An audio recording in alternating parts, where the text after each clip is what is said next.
Hello, welcome to I-18 updates. This is Engineer Christian Vin Bantayanan Partosa, your I-18 focal person or unit head for international affairs and linkages.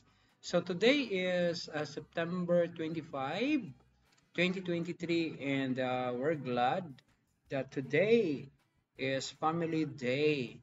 And yeah, there's a memorandum for that classes will be stopped at 3 o'clock in the afternoon to prepare for the activities, whatever activities that our every family nagagawin.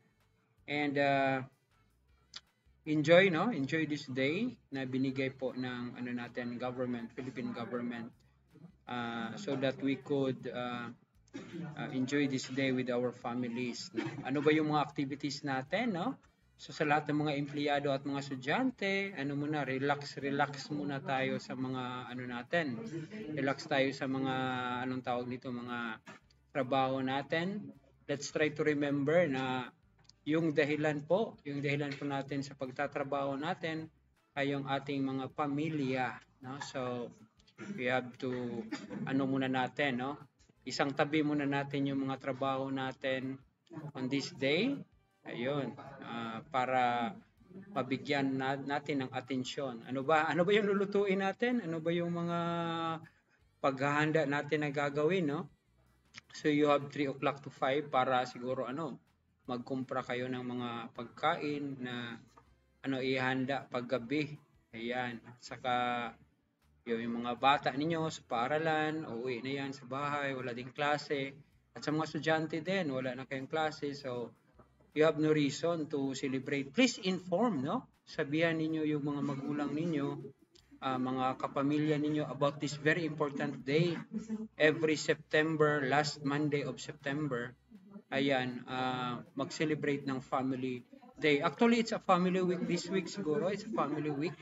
And dito po natin malalaman gaano kahalaga ba ang pamilya sa buhay natin. Napakahalaga po ang role ng family sa buhay natin kasi sila yung mga magulang natin, mga ate, mga kuya, mga bunso natin. Meron tayong roles and responsibilities na gagawin para sa ikauunlad ninyo at sa bawat parte ng pamilya. Yan. So, sila yung mag-i-inspire, mag-motivate sa inyo para gawin ninyo yung mga gusto nating gawin. So, yan. So, mag-relax tayo, no? For this day. Bigyan talaga natin ng focus, no? So, tayo sa mga activities natin, no? Kung may mga activities tayo, ipagliban muna yan at i-celebrate sa buong actually it's sa buong mundo may iba't ibang dates lang yan, no. Naging mahalaga po ang pamilya, no. Sa barangay pag maganda po kasi yung pamilya, bawat pamilya, if maganda yung resulta sa pamilya, magiging maganda yung purok. Pag din yung purok, maganda yung pamilya sa purok, magiging maganda ang barangay, tapos yung munisipalidad. Tapos doon na din yung yung tinatawag natin yung probinsya. Tapos yung anong tawag dito, yung region. Tapos yung buong Pilipinas at yung buong mundo. So napakahalaga na ating ipagdiwang yung Family Day. So yun guys. So sana ma-enjoy kayo. Kumusta? Paki-chat yung mga gagawin ninyo na activities para maano yung pamilya natin. Nabigyan natin ng time. So you have 2 hours para mag-prepare. Ayun. Para sa pamilya ninyo. So another updates pala natin.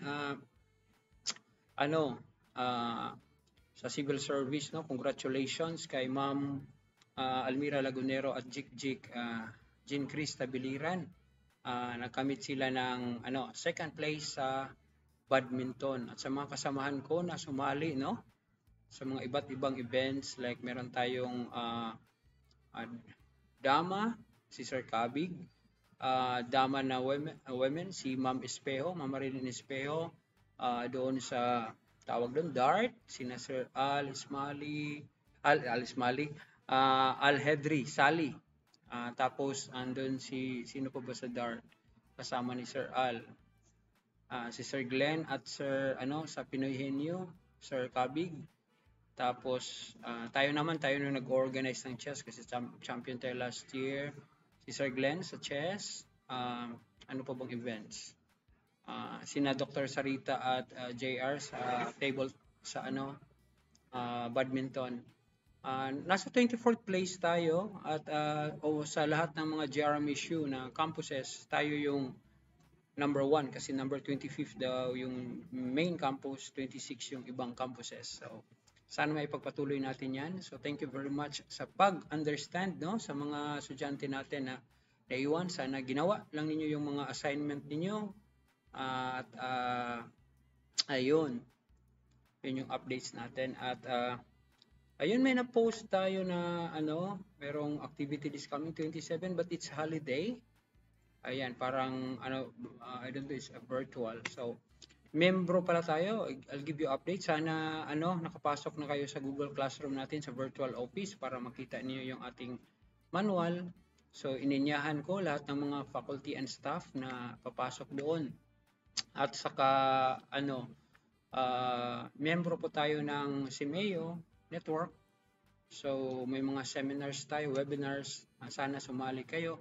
At I invite lahat ng mga empleyado natin at mga estudyante na makipag-network kayo sa iba't ibang schools, para tulungan natin na may connect yung JRMSU, Siocon Campus sa buong mundo. So, with that, inanyahan ko na lahat ng mga estudyante, gagawa kayo ng magandang profile picture sa inyong FB account at palaging i-promote ang Jose Rizal Memorial State University Siocon Campus at do your best sa klase ninyo para kung sakasakaling merong mga competition internationally at lalahok po tayo at sasali kayo, At yun, ano pa bang kailan? Mag-post tayo ng mga mga magagandang post. Huwag tayong magdinega, kasi yan, yung Facebook ninyo, that will be your parang resume yan, online resume. So dapat yung mga pinopost natin diyan is yung mga magaganda laman, Magaganda lamang.